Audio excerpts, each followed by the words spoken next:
Привет-привет! Меня зовут Людмила и с вами Таро в потоке. Название нашего сегодняшнего разбора звучит так. Его мысли о вас последние 48 часов. Ну, собственно, я думаю, по названию понятно, что мы с вами будем рассматривать. У нас будет 3 позиции. Загадывайте хоть на каждую позицию по новому мужчине, да, ну или одного самого любимого. Значит, сделаем с вами сигнификацию мужчины, чтобы вы его узнали, да, что поняли, что правильно загадали позицию. И дальше смотрим. Первое, кто вы для этого человека. Ну, собственно, какую роль в своей жизни он вам отводит. И второе, это, конечно, о чем же он думал последние 48 часов. И что конкретно о вас было в его мыслях. Итак, двоечки, троечки идут в ожидание. Начинаем с единичек. Так, пум-пум. Мужчина, который считает себя красавчиком, да, считает, что он какой-то такой прям, даже не знаю как, любитель женщин, да, любитель женщин, покоритель женских сердец. Здесь мужчина уверен в своей просто привлекательности для женского пола, невероятной, сумасшедшей. Ну и, пожалуй, да, из достоинств, наверное, на этом все. То есть здесь мужчина, который сам о себе думает, что женщины от него кайфуют, что все его хотят, что женщины в принципе с мужчиной вступают в какие-то отношения для того, чтобы с ним спать. И что самое важное, это что-то уметь в сексе. Но что нам говорят о нем карты? Что ему просто, кроме секса, нечего женщине предложить. То есть здесь мужчина, который ничего в жизни не добился. Если у него и были какие-то достижения, то сейчас он находится в башне полной. То есть из-за своего эгоизма, из-за своего высокомерия этот человек мог потерять что-то, что у него было.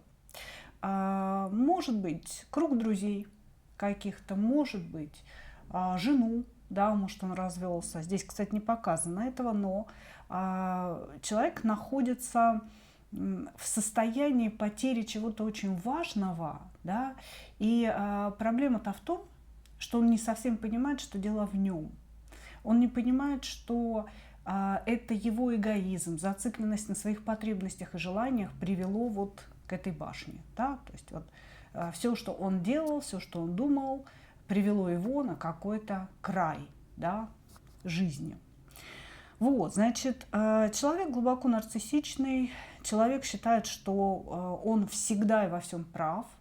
Этот человек будет обвинять окружающих людей, в частности женщин своих, да, в том, что у него что-то с ней не получилось. Да. Выходя из каждых новых отношений, он будет винить свою партнершу. Он никогда не видит своей вины, у него такая, знаете, очень инфантильная позиция. Я прав, ты меня не поняла.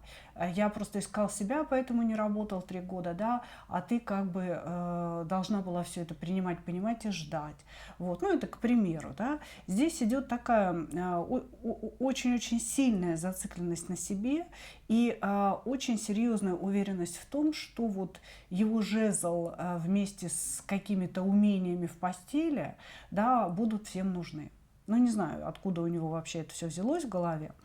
Вот, значит, он считает, что женщины его обманывают, женщины его, ну, они ему разбивают сердце, несмотря на то, что он считает себя покорителем женских сердец. Здесь почему-то, может быть, история какая-то у него произошла, да, связанная с вот этой башней, и с женщиной в том числе. Какая-то дама ему сердце разбила, судя по всему. И он такой, знаете, он всех сразу под одну гребенку косит. Типа, все женщины такие. Все меня обманывают, все меня не понимают, все меня бросают. Вот, значит, на самом деле он такой внутри очень пустой-пустой. Он не знает, что ему делать, он не знает, что ему нужно. Не, ну, конечно, ему, может быть, нужны такие, знаете, классические вещи: власть над миром, деньги и печеньку с молочком, да, вот. Просто он не знает, как к этому идти и не знает, как этого добиваться. Он очень маленький человек, человек, у которого мало что есть. Мы все живем в мире, да, где материальные ценности являются доказательством наших каких-то достижений. Да? То есть человек что-то себя представляет, он себе купил там квартиру, он себе купил там машину определенного уровня. То есть вещи показывают уровень, на который мы можем заработать. Да? Здесь ощущение, что у человека ничего нет, нет никакого уровня. Не удивлюсь, если он живет со своей мамой на какую-то ее, может быть, пенсию или зарплату, может, мама до сих пор работает. Но при этом, да, он сам считает себя каким-то непонятым гением, человеком, обладающим невероятными способностями, просто никто этого не видит. Вот. И мама его еще там поцеловывает в попу. Если он живет с мамой, да, то мама, она все время поощряет эти мысли. Тебя бросила жена, потому что она сволочь, она гулящая, она там шлендра какая-то, да. А вот ты такой честный, замечательный, благородный, ты же вон в постели-то ее удовлетворял, что же ей еще надо было-то? Вот, то есть вот с этой позиции ему, ну, скорее всего, это мама, это материнская фигура, что-то подсказывает. У кого-то будет не мама, будет старшая сестра, да, или, может быть, какая-то старшая подруга, которая старше его, которая вот ему как будто бы поддакивает.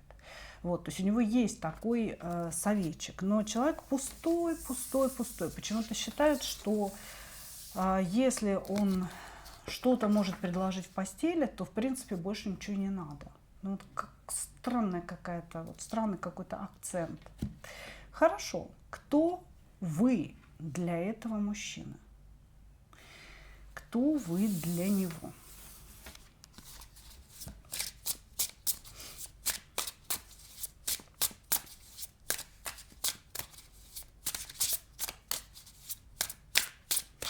Кто вы для него?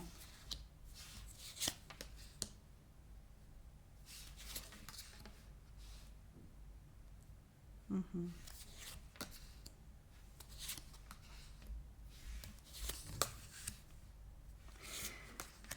Женщина, которая могла бы вывести меня на тот уровень жизни, который я заслуживаю, говорит он.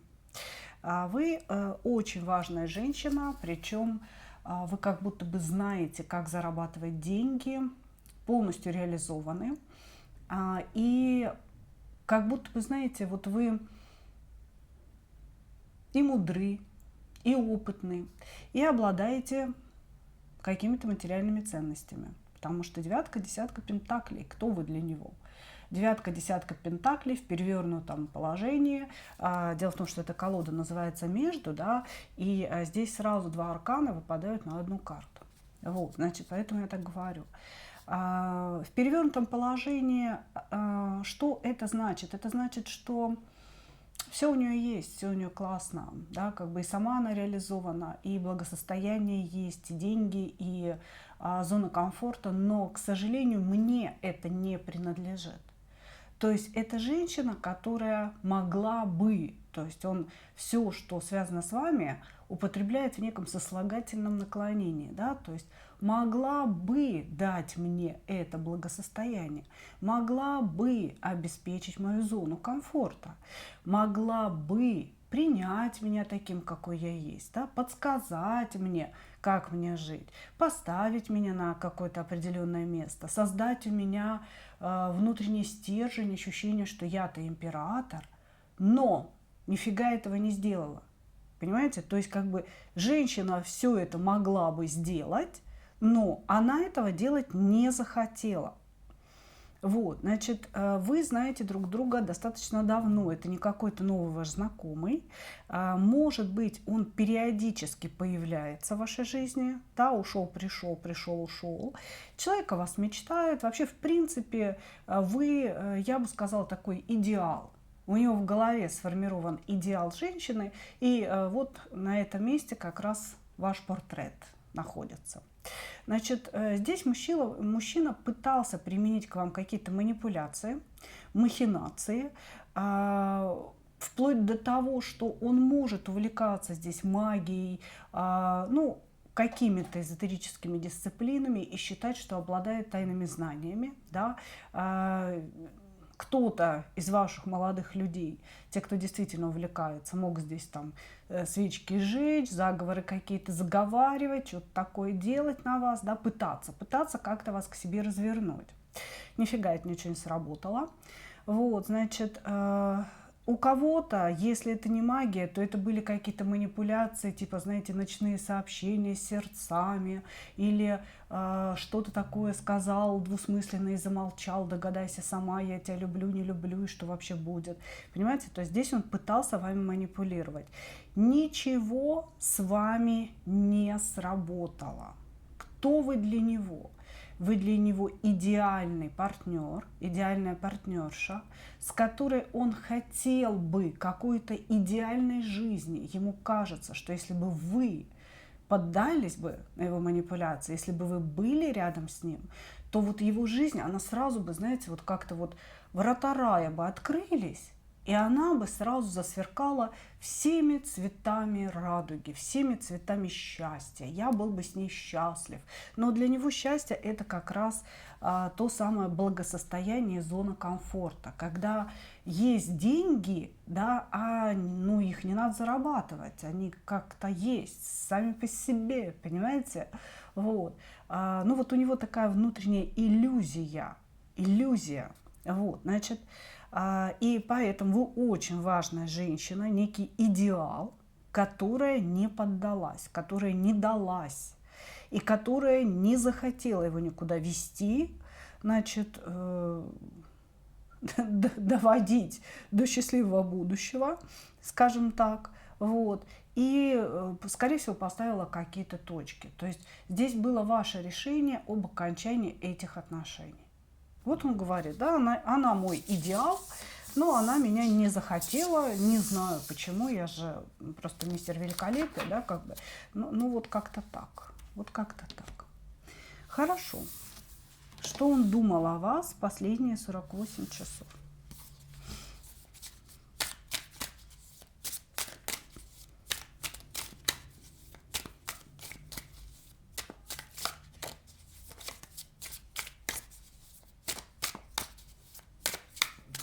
Что он думал о вас последние 48 часов?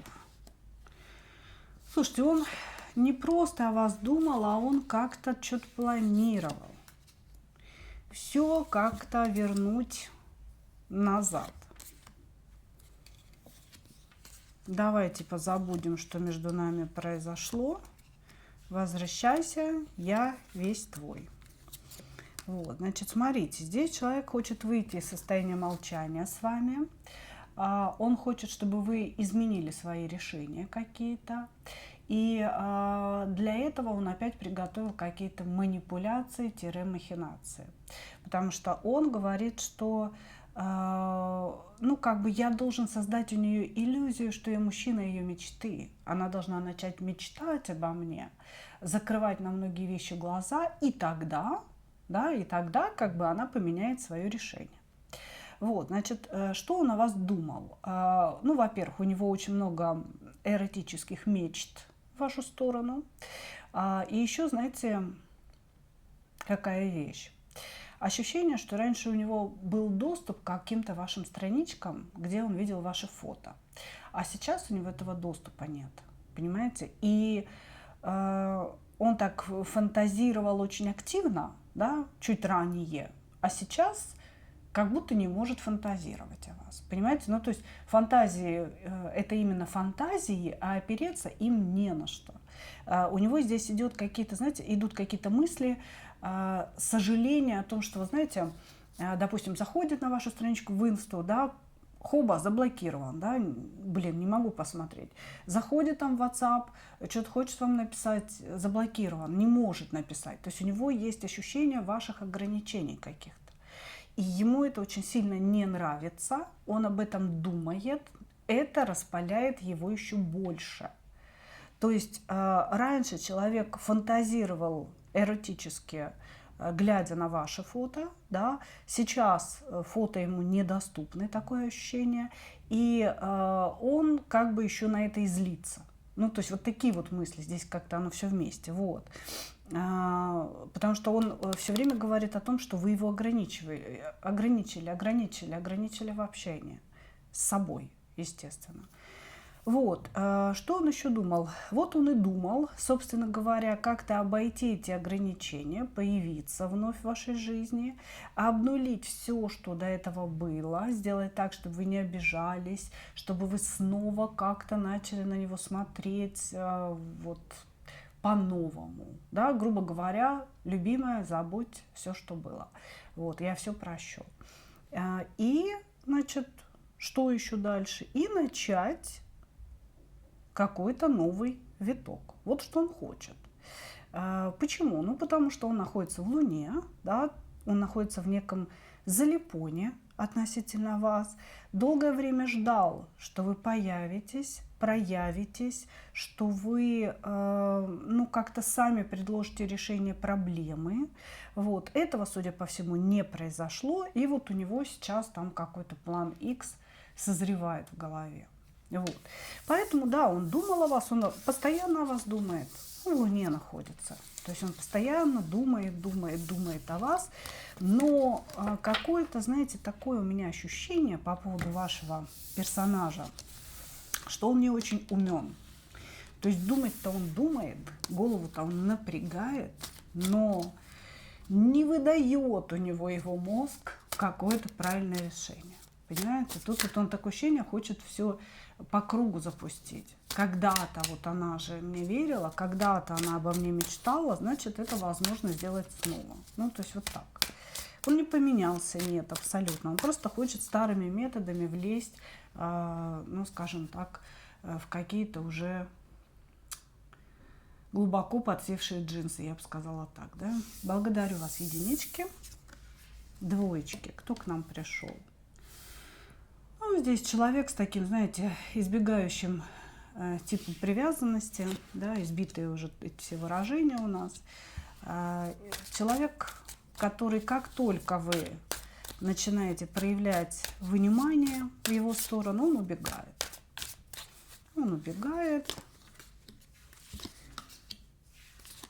Ну, он не знает, на самом деле, как общаться с женщинами, не знает, что ему вообще делать. Чувствует себя таким, знаете, одиноким человеком. И как будто бы, знаете, может быть, он в своей жизни, допустим, жил и имел только одну женщину. Когда-то в юности женился, потом, может быть, развелся, может быть, что-то произошло, да, остался один. И у него нет как такового опыта общения. Может быть, сексуальные партнерши и были, но опыта общения с женщиной, вот что женщине нужно, он вообще не в курсе дела, он не знает. Поэтому любое проявление женщины, любое внимание к нему, да, воспринимается как попытка его как-то охомутать. Понимаете, вот у него сразу так, она хочет меня на себя женить, она хочет ответственность на меня какую-то возложить, да, я не готов, я не хочу. То есть вот он то ли какой-то убежденный холостяк, да, то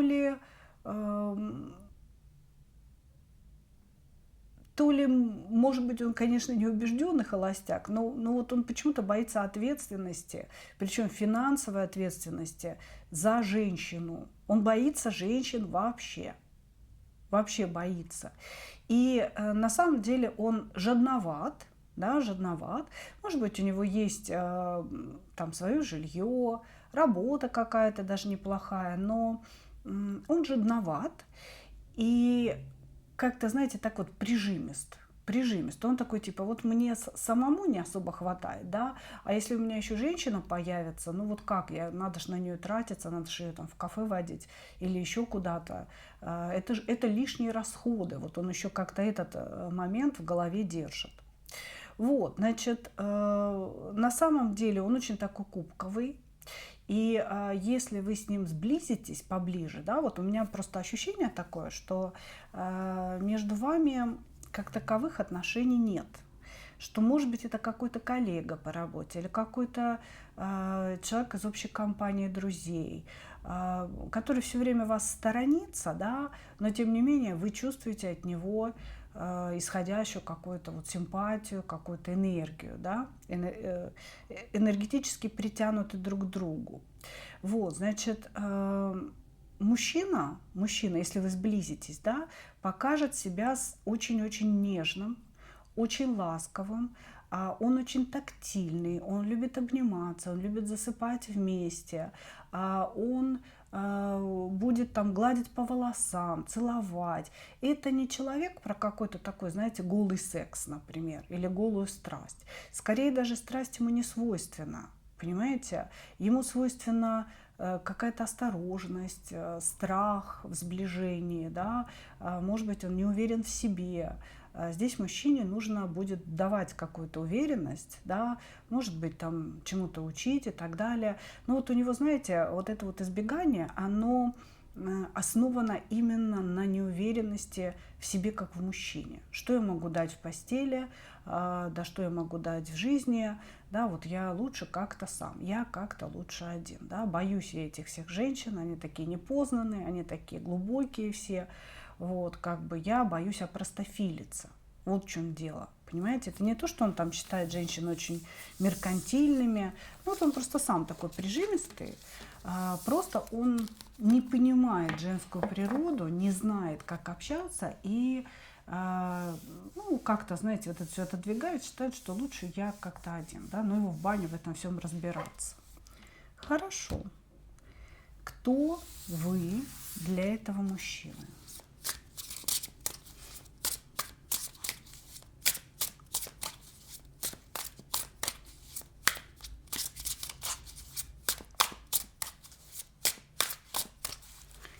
Кто вы для него? Угу. Блок.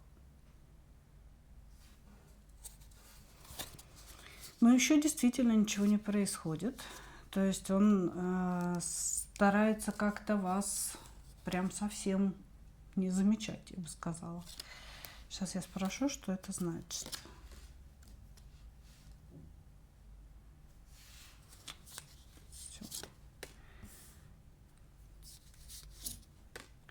Короче, здесь вы уже столкнулись как раз с его избеганием, отбеганием и так далее.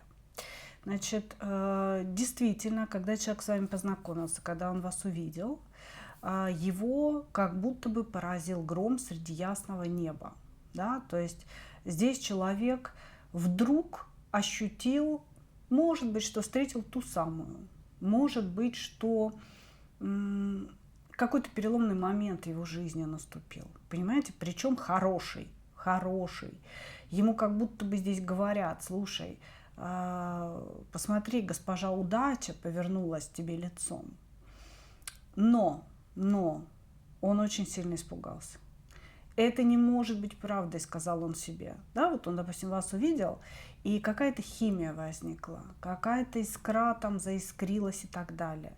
И его к вам потянуло, но тут же включился мозг, который сказал ему: нет, ты что? Максим, почему-то мне идет имя такое. Ты что? Ну, как бы, не думай о ней. Она бросит тебя. Чем она красивее, чем тебе с ней лучше, чем ты больше ощущаешь, что она ну, твоя судьба, например, да, тем больнее будет падать. Не надо взлетать, не надо мечтать, не надо планировать с ней что-то, не надо. Чем она круче тебе подходит, не к тебе, а именно чем она круче тебе подходит, тем потом тебе же будет больнее. Значит, вы здесь идете жезловой, яркой, красивой, не похожей на остальных, но вы стали проявлять свой интерес. Потому что здесь идет, знаете, такое открещивание маленького мальчика от женщины, которая его пытается завоевать. И он такой типа: блин, она такая классная, она такая, ну блин, она начала меня завоевывать, она хочет, чтобы между нами что-то было. Убегаем, пацаны, убегаем по одному. Понимаете? То есть здесь как раз вы столкнулись вот с этой проблемой, да, вот с этой проблемой психологической. Чем больше вы проявляетесь, чем больше вы показываете свою симпатию, тем дальше и холоднее этот человек. Вот. То есть, поэтому кто вы для него, он тут же дает блокирующую карту, говоря нам, она никто, и ничего не будет, и вообще все закрыто, и пусть она ни о чем не мечтает. Да? А когда я начинаю раскрывать, оказывается, вы очень сильно понравились.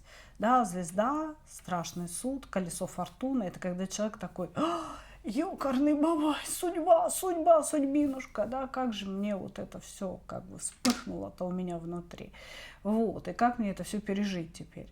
То есть вот в нем произошли вот такие вещи.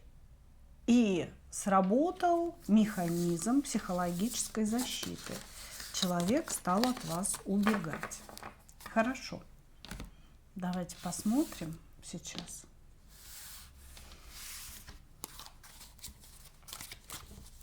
Что он думал о вас последние 48 часов?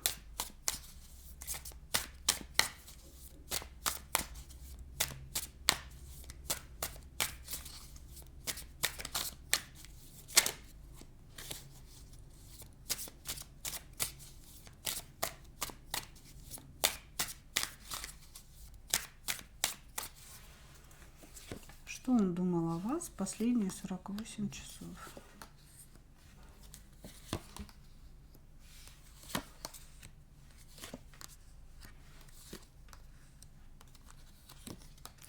Ну, понимаете, что тут происходит? Здесь метание. Просто какие-то такие, знаете, метания. Тут вы человеку очень нравитесь, очень-очень нравитесь. И он знает, что вы ему сделаете больно.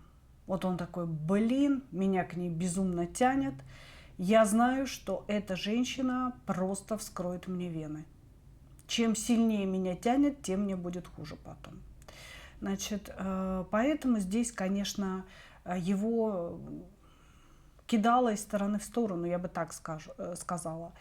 Очень сильные сексуальные переживания, притяжение. Я даже не удивлюсь, если вы виделись за последние 48 часов, если вы, правда, вместе работаете, да, ну, виделись как коллеги, да, или как друзья, просто вот перекинулись парой фраз. И у человека, конечно, возникло притяжение, фантазии, мысли: хочу дотронуться, хочу поцеловать, хочу вообще все эти продолжения, да, вот. Вы могли его немножечко так похолодить, я бы сказала, да, то есть как бы увидев огонь в его глазах, вы вот стали как-то только на рабочие темы разговаривать, да, только на профессиональные.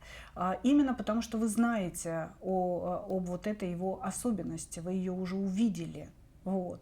Вы как-то стараетесь держать дистанцию, чтобы он сам начал проявляться, вот такое ощущение, вот.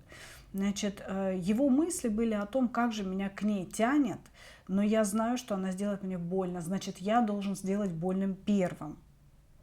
Я должен, значит, ее от себя оттолкнуть, отвернуть, как-то вот что-то уколоть, чтобы она не думала, что я ее принц. Понимаете? Вот. Значит, и опять, и по новому кругу, то есть вот я должен ее оттолкнуть. Боже, какая же она классная, какая красивая, как хочется ее потрогать, как хочется вдохнуть ее волосы. Он очень такой романтичный. Вот, значит, волосы, глаза, он про это, слова, там, губы может часами разглядывать ваши из-за угла откуда-то. Вот, значит, она мой дьявол, она поселилась у меня в голове, что же мне делать такое, что же мне делать, что такое со мной происходит, что-то у меня там снесло голову, я вообще плохо соображаю, держись, держись, да, как бы давай будем работать над тем, что мы ее не любим. Ну вот как-то так. Как-то так. Вот его мысли. Они были весьма такими сумбурными. И мечты, и накатывала на него за эти 48 часов, и откатывала. И накатывала, и откатывала. Ну, очень большой страх. Я, если честно, не знаю, как вот вы будете преодолевать его страхи, потому что здесь человек при любом конфликте или при любом каком-то вашем требовании, да, с которым он не знает, что делать, он будет прятаться в раковину, он будет уходить в какое-то молчание, в какой-то игнор, прятаться от вас, понимаете? Вы идете по коридору, он такой: так, все, она идет, надо бегом бежать куда-то, да, то есть садимся по машинам, убегаем. Ну вот какой-то такой, понимаете, зашуганный какой-то мужчина. Благодарю вас, двоечки. Переходим к позиции номер 3. Так, что у нас здесь такое?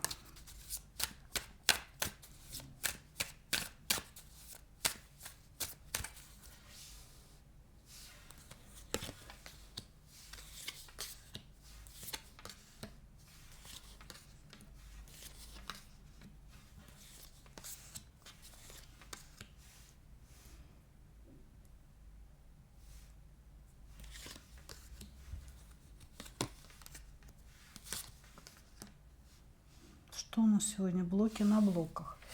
Так, значит, здесь у нас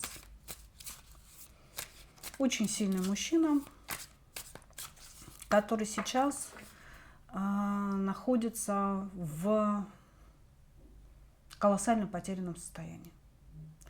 Значит, мужчина, который умеет любить, мужчина, который умеет брать на себя какую-то ответственность, умеет быть страстный человек, страстный, романтичный человек.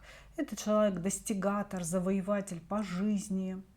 Он любит завоевывать и женщин, и какие-то, я не знаю, там регалии, медали в работе, например, да, становиться начальником. Такой вот прям с хорошими мужскими энергиями. Вот, значит, он любит женщин таинственных, женщин, которых нельзя прочитать сразу, да, то есть с которыми каждая встреча, ну, то есть ему понравится женщина в том случае, если каждая встреча для него будет открытием. То есть каждый разговор женщина ему что-то по капельке выдает новенькое, да, и он будет видеть, что в женщине огромный мир, что женщина – это огромная вселенная. Вот. Значит, он, и для него очень важен секс, но секс этот не на первом месте. На первом месте некая таинственность, да, некая глубина женщины. Вот его покоряют именно очень-очень глубокие женщины. Кстати, он не смотрит на возраст своей партнерши. Здесь может быть очень большая разница в возрасте между, допустим, вами и им. И для него будет более важным, да, не ваш возраст, а уровень ваших знаний, уровень интересности вашего общения. Вот он какие-то такие требования к женщине выдвигает. Сейчас у него очень серьезный спад энергетический. Такое ощущение, что его прям качнули очень сильно. Вот кто-то откачал его энергию. Вот. Он считает, что ничего не добился. Здесь вообще человек очень самокритичный к себе. Он даже имея большие достижения по жизни, все время, ну вот у него бывают такие, знаете, моменты, начинает заниматься самокопанием и критиковать все то, что он сделал. Да, господи, ну квартиру купил, да, разве ж это достижение? Да, боже ты мой, ну да, стал там директором завода кирпичного, почему-то мне идет. Ну да, бог с ним, да, что это за достижение? Вот, то есть как-то вот он себя все время пытается спустить с небес на землю, чтобы не загордиться. Ну вот какие-то такие вещи. Вот сейчас он себя спускает с небес на землю, потому что что-то у него произошло не очень хорошее в жизни. Ну давайте, тем не менее, посмотрим, кто вы для этого человека.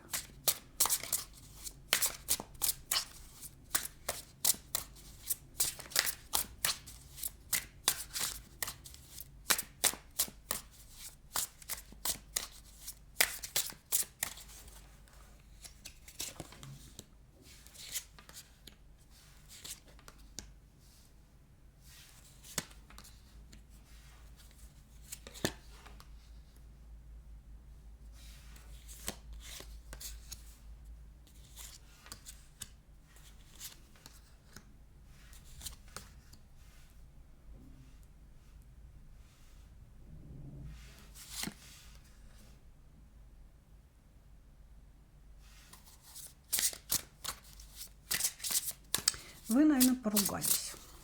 Вы, наверное, поругались, потому что он говорит о том, что вы женщина, которая сейчас далеко, и ваше общение, оно или какое-то очень напряженное, или вообще нет никакого общения. Он даже боится, что если он там как-то двинется в вашу сторону, то вы его рубанете здесь. Вот. Вы важный человек, вы для него целый мир, он говорит об этом. И, может быть, вы для него жена бывшая, да, может быть, что-то такое происходит между вами. Но он прям говорит, что вы очень-очень важный человек, какой-то такой, знаете, основополагающий человек в его жизни. Просто сейчас вы далеко, ему до вас не дотянуться. И он не знает, как с вами общаться, наверное, так можно сказать. Он боится, что между вами все закончилось, да, несмотря на то, что между вами есть какие-то колоссальные чувства по десятке кубков. То есть здесь целых две, да, карты десятка кубков, вот и вот они. Как я уже говорила, да, колода называется «Между», и арканы показываются в переходе друг к другу. И здесь человек говорит о том, что между вами есть какая-то настоящая любовь, настоящие чувства, но он очень переживает и боится, что что-то закончилось. Вот. И он в какой-то такой растерянности нехорошей находится. Может быть, это пятерка пентаклей, вот это его состояние, да, оно как раз из-за вас. Может быть, действительно серьезная ссора, может быть, какой-то длительный период непонимания между вами, да, и вот он прям опустошен. Он говорит, у меня нет энергии, я не знаю, что делать. Вот я не знаю, что делать. Это любовь моя, да, это моя любовь, это моя семья, это очень сильная такая, знаете, женщина, которая выбирает себя, знает себе цену, но что мне-то делать? То есть вот он, понимаете, здесь с этой позиции рассуждает, что делать ему. Так, давайте посмотрим его мысли о вас последние 48 часов.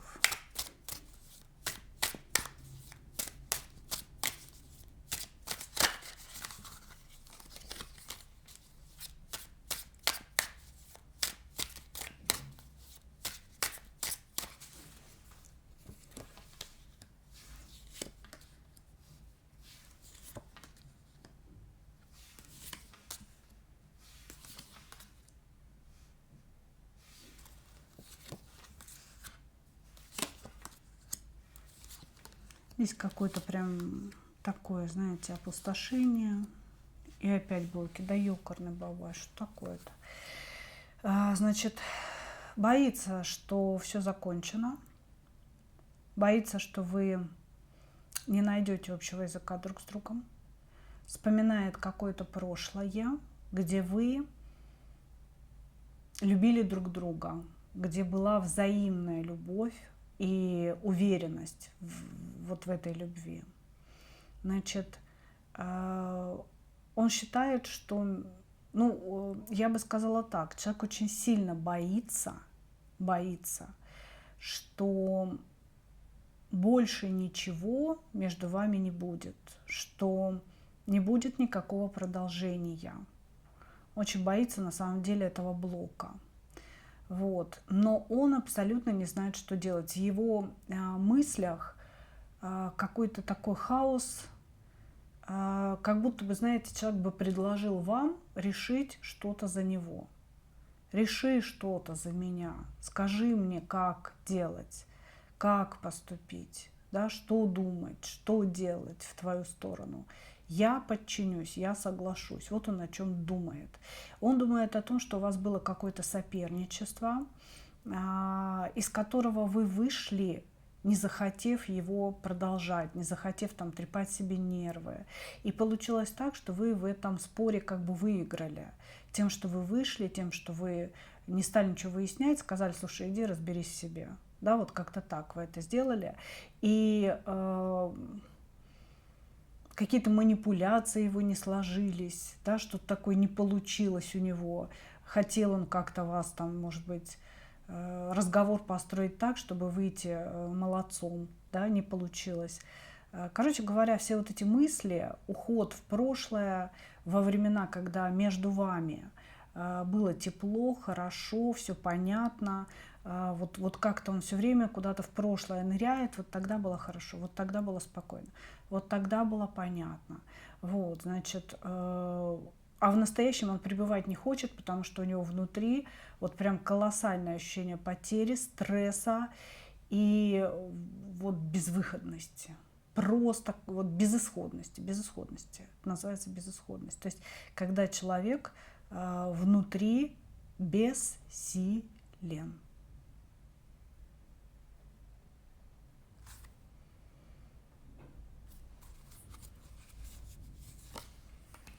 Будет выход или не будет выход. Вообще все от вас зависит. Вы любимая женщина. Выход из этого будет. То есть действительно между вами сейчас вы проходите кармический какой-то урок, вы вступили вот на эту шаткую, скажем так, лестницу в небо, но вы можете дойти именно в небо. Здесь потребуется ваша мудрость.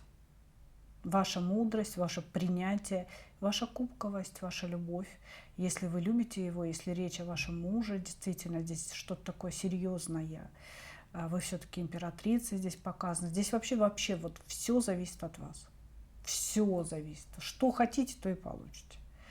Самое главное, ну вот помните о том, что еще нужно и действия прилагать.